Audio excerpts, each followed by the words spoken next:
He's in charge of the capital improvement CIP budget. He's Vice Chair of Ways and Means. He's probably one of the most underestimated, most effective senators in the Senate. He's a really good person to get to know and to support. He's underestimated because he's younger, and he's not running for higher office, I guess. So he's not as much of a threat, possibly. But he's very effective and does a great job in Maui with the capital improvements budget. And because the economy is so bad, we've been trying to push the capital improvements to create jobs for schools and stuff like that. There's 3 ways to get money. We'll talk about money for a second. If your organization, or maybe you work for a state department, and you wanted more money for your organization, assuming it's a nonprofit organization, assuming that it has some nexus to a state service, that it's maybe the human services or it's on state land or helps schools or something. So there's operating and there's capital money. You can do a couple of things. You can put in for a grant need. It's a relatively simple form to fill out. And I would encourage you, if you're in the nonprofit business, to apply for grant needs. Even if you don't get it, to go ahead and apply just so you have an ask. You can also introduce a bill. A bill, let's say to fund, let's say the agricultural systems for farmers. There's a bill that goes in that X number of dollars to provide agriculture, irrigation systems for farmers. But you can also have a grant aid from the Farm Bureau asking for the same money. So those are 2 ways to do it. And those type of funds can sometimes just be what they call stuck in the budget.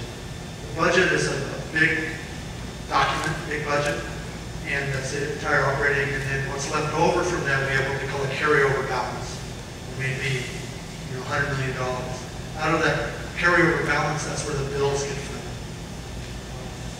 Probably more information you need to know. But you can just put it in the budget. Let's say it's a part of the agricultural budget. You can just say, okay, here's X number of thousands or millions of dollars in the budget. The House and Senate both agree, it goes in the budget. If it's a bill that goes through the committee process, and then it sets outside the budget, if there's any money left over after the budget's passed, then we fund some bills. And then the grant aid is another pool of money. The way the budget, last thing on the budget, the governor passes the budget first. The governor gives us her budget, then the House amends her budget, and the Senate amends the House budget. This is important in terms of money. If it is in the House budget, all the Senate has to do is say yes to that grant. And then it's going to make it all the way through. Okay? So it's what they call where it lines up, where the House line items match up with the Senate line items are not debated in the process. Those are just carried. We only debate the items that don't agree. They call them agree disagrees.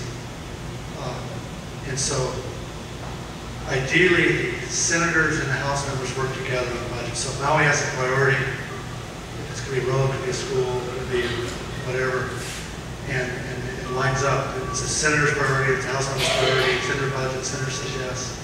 So it's a lot easier. Because otherwise, every time he takes, if in the Senate we want to put in a new school or maybe $1 million, that means you got to take something out to keep it balanced. Sure, one more question. With the budget cuts, tax increases, or renewable tax credits in any danger of your future? Tax credits for renewable energy.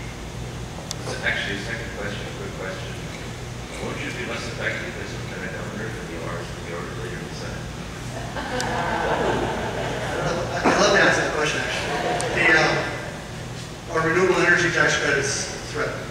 I would say everything's threatened. But oil, in my opinion, is the #1 issue our dependence on. I talked a little bit about earlier, but we have our energy security risks.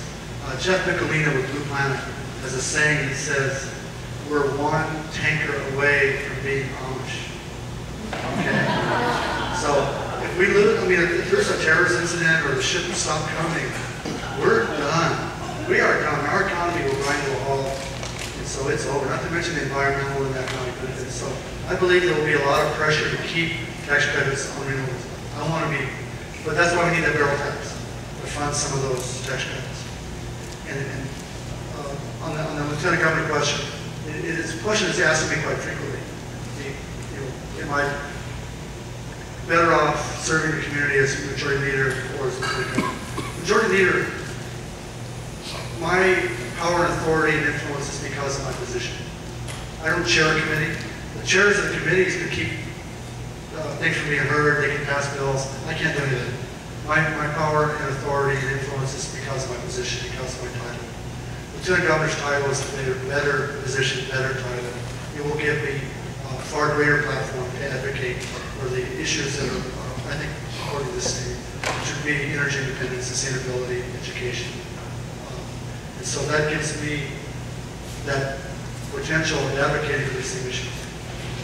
Working with the legislature, I can still introduce bills, I can still promote bills, I can still shine a light on bad things that are happening. Only I'll have a bigger voice. And there's other things too. The Lieutenant Governor's office is what you make of it, I think. There's a lot of freedom and flexibility. I'm hoping that whoever the next governor is, that they will allow me to take the lead on energy independence. I think that's the most important issue facing our state. Thank you all very much.